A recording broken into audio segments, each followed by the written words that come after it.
Alright, so for tonight, we'll be discussing our lesson number 7 for our Light Leaders Training. So salamat sa batch 3 na kasama po natin tonight. Yung atin pong topic 7 is all about conflict resolution and stress management. Yan. 'Di ba hindi po porke na tayo po ay Kristiyano na hindi po tayo exempted sa mga conflicts na pwede pong idulot sa atin pong buhay. Ito man po ay sa ating pag-aaral, sa trabaho, sa pamilya, even sa church. At then minsan po nagdudulot din yan sa atin ng stress.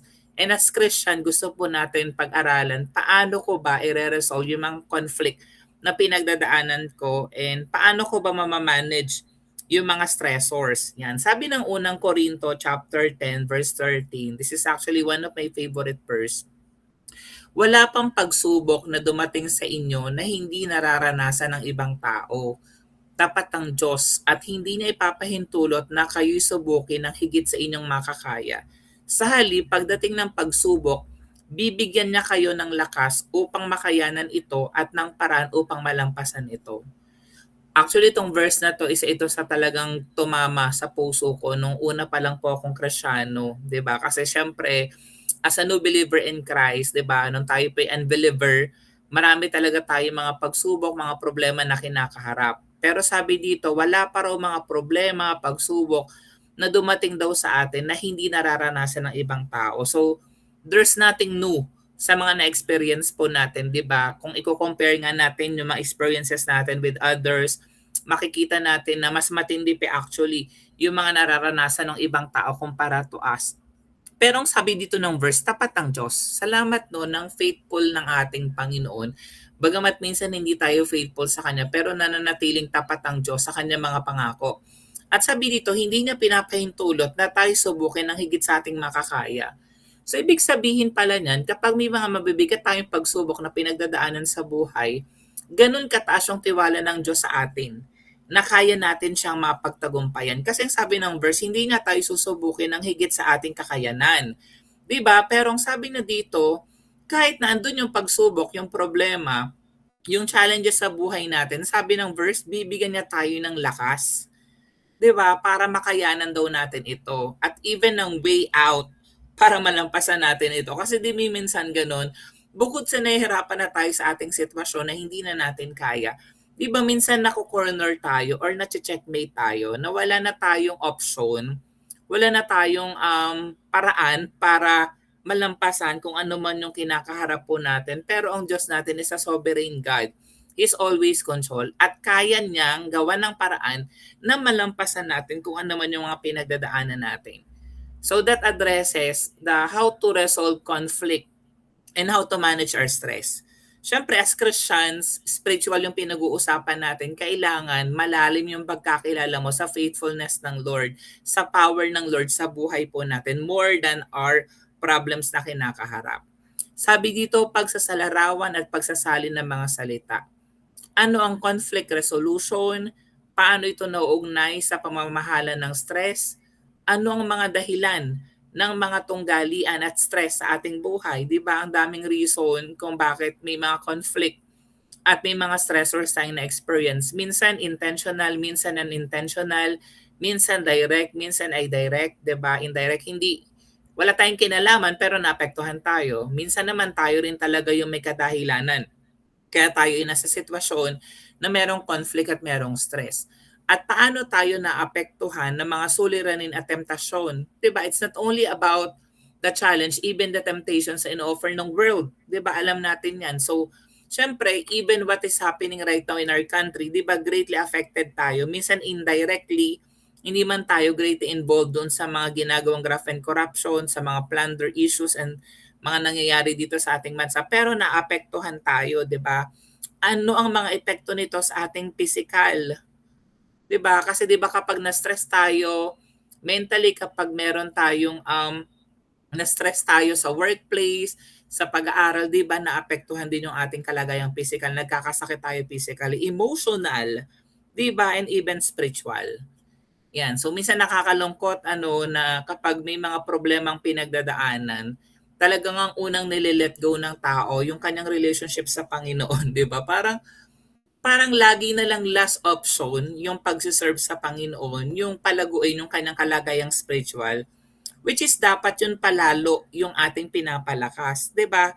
Para the rest will follow, yung ating physical, yung ating emotional, even yung ating finances will follow kapag malago tayo spiritually. Ito po yung mga halimbawa ng mga talata sa banal na kasulatan. 'Di ba yung Philippians chapter 4 verse 13, ang lahat ng ito'y magagawa ko. Bakit daw? Dahil sa lakas na kaloob sa akin ni Kristo.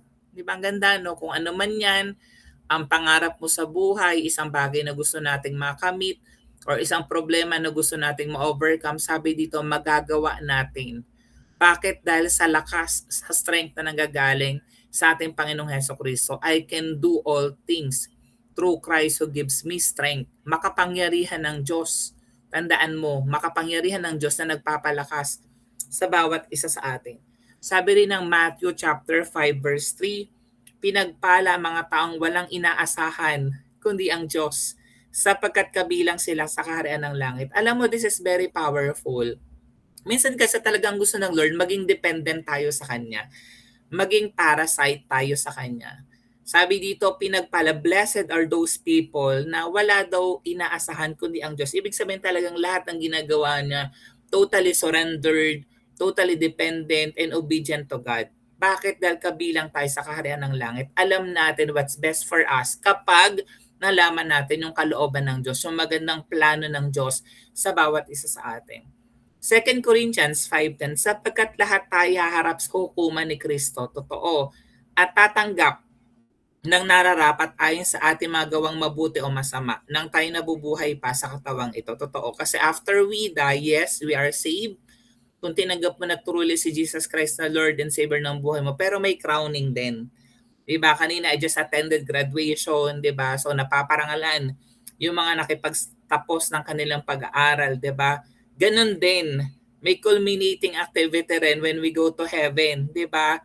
Sabi dito, tatanggap ng nararapat ayon sa ating ginawa, mabuti o masama, nung tayo narito pa po sa earth. Kaya yung journey talaga natin as Christians narito, amen, hindi yan natatapos na tinanggap po si Jesus Christ lang na Lord and Savior ng buhay mo. Kailangan nagpapatuloy ka sa relasyon mo sa Panginoon, nagpapagamit ka to share the gospel to others. Just like what we're doing tonight, di ba, nagdi-discipleship training po tayo. Yung part 2 natin, pagsusurat, paghahanda. Paano natin malalampasan ang mga tunggalian sa mga personal na relasyon? Tulad ng mga sigalot sa pamilya o sa trabaho, 'di ba? Sabi ko kanina, hindi natin 'yan maiiwasan. Darating ang time susubukin ka. Sabi ko nga, minsan hindi naman ikaw yung may kasalanan pero nasangkot ka. 'Di ba? Normally sa family at minsan sa trabaho natin nagkakaroon tayo ng mga tunggalian or conflict. Ano ang mga paraan upang magkaroon ng malasakit at pag-unawa sa iba? Lagi yung tinuturo ng verse, be considerate dun sa others, 'di ba? Huwag mong isipin na nakakahigit ka dun sa iba, 'di ba? So kailangan ando na we care for other people. We understand, we are patient to other people. Pero lagi kong sinasabi, as Christian, 'di ba, hindi naman tayo dapat TANGA. As Christian, dapat andun pa rin yung wisdom. Hindi tayo tinuruan ng Lord para maging uto-uto, 'di ba? Tinuruan tayo ng Lord na yes, maging mabait, mapagpakumbaba, mapagpatawad, pero kailangan marunong tayo. Kailangan meron din tayong katalinuhan na nanggagaling sa Panginoon. Paano natin mailalapat ang prinsipyo ng pagpapatawad at pagbibigay kahulugan sa mga sitwasyon ng hidwaan? So this is very vital. Kasi si Jesus Christ nga, di ba, tinanong siya ng kanyang mga disciples. Sabi ng Lord, unlimited, 70 times 7 ka magpapatawad sa kapwa mo. Hindi kailangan na bilangin mo how many times are you going to forgive others. Pero sabi dito, extend natin the same forgiveness na na-receive natin sa Panginoon. That's the same forgiveness that we should extend to other people. Kahit na minsan may mga malalala silang ginawa sa atin. Paano natin malulunasan ng stress na dulot ng problema sa buhay? Ano yung mga pamamaraan upang magkaroon ng work-life balance? So as Christians, napakahalaga nito sa atin. Work-life balance, hindi ibig sabihin niya na talagang pag Sunday, ubos ang oras mo sa ministry, sa church, di ba? Wala na rin balance po doon. Lagi kong sinasabi, ang unang ministeryo natin yung ating pamilya. Yes, nagsiserve ka kay Lord, umaten ka every Sunday, nagde-devotion ka, nag-aaral ka ng salita ng Diyos, wala pong problema. Pero dapat alam mo sa sarili mo na you still have to give time to your family first. 'Di ba? Kasi yun yung unang ministry mo. Katulad nga ng prayer nung jailer, 'di ba? Nanampalataya siya, tambong sambahayan niya inaligtas. In the same, ganun din. The same prayer na sambitin mo, hindi dapat nagsisettle ka na ikaw lang yung save, ikaw lang yung nakakapakinig ng salita ng Diyos. Kundi dapat, alam mo sa sarili mo that they also need to hear the word of God. And then after your family, you extend to your friends, to your loved ones, to your relatives, di ba? And then even to strangers. Kapag binigay ng Lord yung pagkakataon for you to share the word of God, again, kailangan meron tayong work-life balance. Hindi dapat tayo na-stress, even sa church, na yung pag napunta ka ng simbahan, feeling mo ayaw mo nang umaten kasi feeling mo pabigat sa'yo yung pag-attend ng church. Kundi andun yung excitement, yung joy, yung kapayapaan ng puso. Amen. Paano natin mapapanatili ang kalusugan ng ating katawan, ng ating isip, at ng ating kaluluwa sa gitna ng mga pagsubok? So that's also important as Christians. Dapat you know how to prioritize your well-being, yung ating kalusugan in the physical, the way we think, 'di ba? Yung ating soul, yung mga emotions natin, 'di ba? Dapat hindi tayo abrupt na nagde-decide, hindi tayo nagpapadala sa galit agad-agad. Pero sabi ko nga, as wisdom from God, sabi nga, be led by the Holy Spirit. So ito po yung buod at paglalahad ng mga konsepto. Paano natin maiwasan ang pagkasira ng mga relasyon at pagtatalo. Lagi kong sinasabi, di ba, sinabi ito ng Word of God, yung peacemaker daw, sila yung matatawag na children of God. Kaya kapag may mga issues kang pinagdadaanan or naririnig, dapat ang intention mo is maging peacemaker, hindi maging gasolina para lalong lumala yung sitwasyon. Lalong magalit yung isang tao to the other party, kundi para mag-reconcile. Remember, our ministry is to reconcile people to God, magpakita ng malasakit, at magsagawa ng pagsasama-sama upang maunawa ng isa't isa. Kasi nga, diverse tayo, dynamic tayo, iba-iba yung personality natin. We have different preferences, so we have to understand and adjust to one another. Maghanap ng solusyon na magbibigay kapayapaan at kapakanan para sa lahat. Hindi lang yung sarili nating selfish ambition or sarili nating kapakanan, kundi kinoconsider din natin yung kapakanan ng ibang tao. At maging bukas tayo sa pakikipag-usap at dapat makinig sa bawat panig. Alam mo yun, hindi nagtitake ka lang ng side. Lalo na 'di ba, ito nangyayari kasi kapag meron nagchi-chismis, ang kung ano yung napakinggan mo lang na tinig from one person, 'di ba nagtitake side tayo? Kasi hindi mo naman narinig yung tinig ng ibang panig, 'di ba?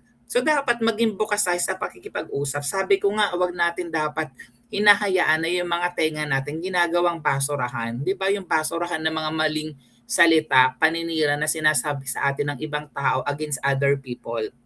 So dapat tayo yung nagiging door ng Lord for reconciliation, for understanding, for listening to both parties. Paano natin malalabanan ng stress at yung mga pagsubok? Siyempre maglaan tayo ng sapat na oras para sa pahinga. That's very important. 'Di ba? Lagi kong tinatanong sa inyo, ano yung convenient time natin? Hindi natin pwedeng ipilit sa bawat isa yung sarili mong timeline, yung sarili mong schedule. So dapat tayo, naglalaan din tayo ng oras for our rest. Sa ating pagsasanay, dapat may oras ka to train, especially to train yourself sa salita ng Diyos and even to pray. Kailangan may time ka talaga to pray. Kasi sabi ko, that's foundation of Christianity. Ang tunay na Kristiyano, kailangan prayerful, nananalangin. Hanapin ang suporta ng mga taong mapapagkatiwalaan at magbibigay ng inspirasyon. This is also important, accountability, and someone to look for, a role model in your Christian faith. Diba, kailangan you know someone, maaring ako or other people that you trust, na you can open up kung anong pinagdadaanan mo, someone na you entrust na can pray for you, can commit their lives and time for you, to pray for you, diba, na mapapagkatiwalaan and can be an inspiration to you, na susundan mo yung kanyang walk as Christian, 'di ba, na magpapalago at magpapalalim sa Panginoon. At isa buhay yung pagiging positibo at pagpapasalamat sa gitna ng mga hamon. Ang hirap nito kasi 'di ba sabi ko, yes, hindi ka exempted sa mga problema. At kahit na meron kang problemang pinagdadaanan, dapat positibo ka. Patuloy ka nagpapasalamat kasi ang Kristiyano ka, nagtitiwala ka na lahat ng bagay mapapagtagumpayan mo sa tulong ng ating Panginoon. Hindi mo yan hamon. 'Di ba si Jesus Christ napagtagumpayan na ang world, ang sanlibutan 2,000 years ago. So nag-start po tayo sa finished work of Jesus Christ sa cross. So ibig sabihin, victorious na tayo. We're more than conquerors. Napagtagumpay na ng Lord, kaya we can also overcome. Kaya din po natin mapagtagumpayan. Ang conclusion natin tonight, sa pamamagitan ng pakikipag-ugnayan sa Diyos at sa pagsasabuhay ng mga aral ng banal na kasulatan, mayroon tayong kakayahan na malampasan ng mga suliranin at temptasyon sa buhay. Kaya ayoko yung term na tao lang ako. 'Di ba? Dapat tao ka nga eh. Binigyan ka ng Lord ng way to think, 'di ba? Lalo na nasa na yung banal na spirito. Siyempre, andun na yung kakayahan na binigay ng Lord sa iyo to overcome lahat ng mga suliranin, mga temptasyon sa buhay. Ang paglutas ng mga tunggalian at pamamahala ng stress ay nagbubunsod ng mas malalim na kapayapaan at kasiyahan. Di ba yun yung goal natin? Kahit na ang gulo-gulo na ng mundo, ng Pilipinas, di ba? Andun pa rin yung peace, andun pa rin yung joy na nanggagaling sa Panginoon, na nasa puso natin, na no one can snatch that from you, even the enemy. Sa pagiging maunaway natin at may malasakit sa iba, 'di ba? At sa pamamagitan ng pag-aalaga sa ating sariling kalusugan, maihatid natin ang kaluwalhatian ng Diyos sa ating mga buhay. Lagi ko tong sinasabi, do everything for the glory of God. It's not about you, it's all about Jesus Christ. 'Di ba na dapat sa buhay mo ang napaparangalan si Kristo. Remember, ang mga hindi mananampalataya, hindi nagbabasa ng Bible, hindi nagbabasa ng salita ng Diyos. Pero tayong walking Bible, we have to walk the talk. Binabasa tayo ng ibang tao. Sasabihin natin we're Christians, pero dapat na-invite talaga natin yung Christianity. Nag-glorify ang Lord sa ating mga buhay. So ang challenge po sa atin, how are we going to apply sa pagtatapos ng araling ito? Ang hamon po sa atin, gamitin yung ating natutunan at isabuhay ang mga ito sa ating pang-araw-araw na pamumuhay. 'Di ba? It's a different thing that we only hear the word of God. Pero 'di ba ang sabi ng Diyos, yung mga tao daw na sumusunod ng kanyang mga salita ang mga tunay ng mga anak, 'di ba? So ibig sabihin hindi lang tayo dapat hearers ng word of God, kundi doers po tayo ng salita ng Diyos. Alamin ang inyong mga pagsuway at tunggalian at hanapin ang paraan ng paglutas na magbibigay kapayapaan at kasagutan sa inyong mga puso. Kasi 'di ba, hindi dapat natin lagi tinuturo yung ibang tao. Katulad ng nangyari kay Eva at kay Adan, 'di ba, nung sinabi ng Lord, paano niyo nalaman na hubad kayo, 'di ba? So tinuro nila yung isa't isa hanggang sa tinuro yung ahas, 'di ba? So isabuhay natin yung pagiging maunawain. Isabuhay natin yung pagiging mahabagin at may pananampalataya sa gitna ng mga hamon. Sa pamamagitan ng inyong patuloy na pag-unlad sa paglutas sa mga tunggalin at pamamahala ng stress, inyong mapapalapit ang inyong sarili sa Diyos at mamumuhay ng buong kasiyahan at kapayapaan. Naalala ko yung isang binasa ko na devotional book. Merong isang Kristiyano na katulong, nagtatrabaho sa kanyang amo. Ngayon yung amo niya malupit. Ang dami-daming pinapagawa sa kanya ng amo. Pero nabwisit na yung amo. Sabi niya, ikaw katulong, ang dami-dami ko sa pinapagawang may hirap, sinasaktan kita, ang dami-dami kong mga reklamo sa ginagawa mo. Pero bakit ganun? Bakit payapa ka pa rin? Bakit maligaya ka pa rin? Ginagawa mo pa rin yung trabaho mo ng maayos. Alam mong sabi na, kasi si Jesus Christ nananaan sa kanyang puso't kalooban. So naantig yung puso't kalooban syempre nung amo. Kasi 'di ba, regardless of the situation, nung katulong kahit nahihirapan siya, 'di ba, andun pa rin yung love niya dun sa work kasi alam niya sa sarili niya na ginagawa niya hindi para sa kanyang sarili, kundi ginagawa niya yun para sa Panginoon. At kahit na merong pagsubok, problema siyang kinakaharap, alam niya na nasa kanya yung kapayapaan, yung kaligayahan na nanggagaling sa ating Panginoong Hesukristo. Amen. So ito po yung workshop na nilagay ko lang. So basically, babasahin lang po natin ito. And normally ginagawa ko kapag face-to-face ay ina-act out namin ito. So bigyan ko lang kayo ng mga situation, nakalagay dito, these are the situation, then i-analyze. Like yung sitwasyon or situation number 1. Ang sitwasyon ay nagpapakita ng isang komplikadong hindi pagkakasunduan sa pagitan ng dalawang empleyado sa trabaho. Yan. So merong dalawang empleyado sa work na hindi nagkakasundo. Ang mga empleyado ay napapagod at nagkakaroon ng tensyon at nawawalan ng pagkakataong mapag-usapan ang mga isyu ng malinaw. ang pagkakasunduan at pamamahala sa mga alitan ay napakahalaga upang maisaayos ang suliranin at magpatuloy ang trabaho. So ito, paano mo maipapakita?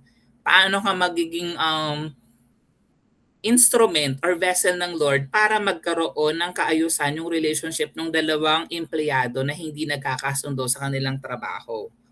Another situation, sa pangalawang sitwasyon, isang grupo na magkakaibigan ay nagkakaroon ng pagkakaiba ng opinyon. 'Di ba? Minsan ganyan. Ito siguro na-experience nyo yan. You have different opinions, especially sa religion, sa pananampalataya, at nagiging sanhi ng tension at hindi pagkakasunduan.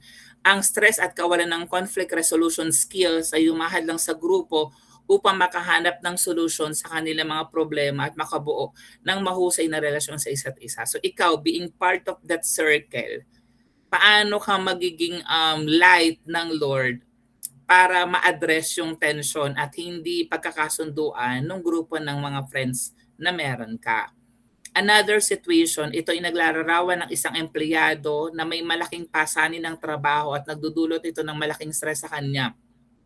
Ang kakulangan ng kasanayan sa pamamahala ng stress ay nagdudulot ng hindi pagkakasundo sa pagitan ng mga empleyado at umahad lang sa kanilang kakayahan na malampasan ng mga hamon at problema sa trabaho. Yan. So, di ba minsan andun daw yung stress sa trabaho? So, paano ikaw na isang worker na Kristiyano matutulungan mo yung isang coworker mo na stress sa kanyang work? Sa pang-apat na sitwasyon, isang mag-asawang nag-aaway at nagkakaroon ng patuloy na hindi pagkakasundo, yan, family na to. Ang pagkakasunduan sa mga problema at kasanayan sa conflict resolution ay mahalaga upang malunasan ang tensyon at mapanatiling malusog at matatag ang relasyon ng mag-asawa. So yan, halimbawa, ikaw ay anak, din yung mga magulang mo nag-aaway, hindi sila nagkakasundo, paano ka magagamit ng Lord na light para magkaroon ng pagkakasundo yung iyong mga magulang? Ang sitwasyong number 5 naman ay nagpapakita ng isang grupo ng mga mag-aaral na nahihirapan sa mga hamon ng pagsasagawa ng mga takdang aralin at mga proyekto. Ayan, para sa inyo, ang daming projects, ang daming assignments na gagawin, ang pagkakasunduan sa pagitan ng mga mag-aaral at kasanayan sa pamamahala ng stress ay magbibigay daan sa kanila na matagumpay na malampasan ng mga hamon at maabot ang kanilang mga layunin. So ipapayo mo ba na nakawin na lang natin yung kopya ng kaklase mo, tas ipasa natin, edit na lang natin yung pangalan at yun na lang ipasa natin, 'di ba? Or papayuhan natin siya na sang-ayon sa salita ng Diyos. Sa pang-anim na sitwasyon, isang leader sa isang organization ang naharap sa maraming suliranin at pagsubok. Ang conflict resolution at stress management skills ng leader ay mahalaga upang magawa ng harapin at malampasan ng mga problema ito at maging inspirasyon sa ibang miyembro ng organization. So if you're part of an organization, then meron pong kinakarap na issue yung leader, paano natin siya matutulungan? Ito naman, grupo ng mga magkakaibigan na nahihirapan sa mga temptation. Yan. Tulad ng mga bisyo at masamang impluensya. Diba, siguro naninigarilyo, nagiinom, bumabarkada, nagkakating classes. So, paano ka magiging light doon sa circle of friends mo na ganun yung kanilang ginagawa, mapanatili yung kanilang moralidad at umiwas sa mga pagkakataong maaari makaapekto sa kanilang mga relasyon at kalusugan. Yung situation 8 naman, mag-aaral na nakakaranas ng matinding takot at pag-aalala bagong isang malaking pagsusulit, 'di ba, na mahirap siguro yung subject and then magte-take ng exam. So andun yung worry, being worried niya kung siya ipapasa for that examination. Ito naman, pagpapakita ng isang pamilyang nag-aaway at hindi nagkakasunduan sa mga pang-araw-araw na desisyon. So paano ka magiging way to resolve that? Isang grupo ng mga empleyado ang naharap sa mataas na antas ng stress dahil sa napakalaking workload at mga mahigpit na takdang oras. Yan ang hirap niyan. Lalo na kung may mga deadlines na binibigay yung mga requester sa'yo, din ang daming kailangan gawin. Paano mo sila matutulungan to address that conflict? And then before we end, so these are just some of the questions na pwedeng dumaba sa ating final examination. Ang tanong dito, ano yung konsepto ng conflict resolution, web choices, pag-aayos ng mga suliranin, at pagkakasunduan sa mga hidwaan, pag-iwas sa anumang klase ng tunggalian, pagpapalaganap ng mas maraming mga tunggalian, pagsasagawa ng labanan at karahasan bilang solusyon sa mga hidwaan. Siyempre, yung conflict resolution, pag-aayos ng mga suliranin at pagkakasunduan sa mga hidwaan. Anong epekto ng stress sa ating physical, emotional, spiritual na kalagayan? Maaari makaapekto sa ating kalusugan, sa ating damdamin at even sa ating spiritualidad.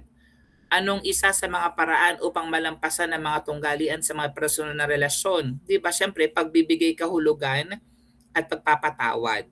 Ano ang kahulugan ng work-life balance? Syempre, pagsasabay ng mga responsibilidad sa trabaho at personal na buhay ng may tamang proportion. 'Di ba? Syempre kailangan hindi naman pwedeng i-let go mo yung personal na life mo. Hindi focus ka lang sa work or masyado ka namang personal na buhay mo lang. Hindi ka na nagtrabaho, 'di ba? So ano yung kahalagahan ng malasakit at pag-unawa sa conflict resolution? Nagbibigay daan ito sa maayos na paglutas ng suliranin at pagsasama-sama. Ano ang kahalagahan ng pag-aalaga sa ating sariling kalusugan at sa pamamahala ng stress? Nagbibigay ito ng oras para magpahinga at mag-relax. Gusto rin ng Lord dyan. Kaya nga on the seventh day, di ba, si Jesus Christ, ang ating God the Father, after He created us, He rests. So binavalue niya yung rest. And even si Jesus Christ na nagmi-ministry, di ba, even Sabbath, 'di ba? Doon niya pinagpapahinga yung mga merong sakit at karamdaman, pinapagaling niya. Anong ibig sabihin ng pagiging positive sa gitna ng mga pagsubok? Pagtanggap sa realidad ng mga pagsubok at pagsasabuhay ng positibong pananaw. Anong nagiging resulta ng malasakit at pag-unawa sa paglutas ng mga hidwaan? Pagkakaroon ng malalim na pagkakaintindihan at pagpapalakas ng relasyon. Anong ibig sabihin ng pagpapatawad? Sa conflict resolution, pagbibigay kahulugan sa mga sitwasyon at paglaya sa galit at hinanakit. Yan. And then yung last, anong layunin ng conflict resolution na stress management?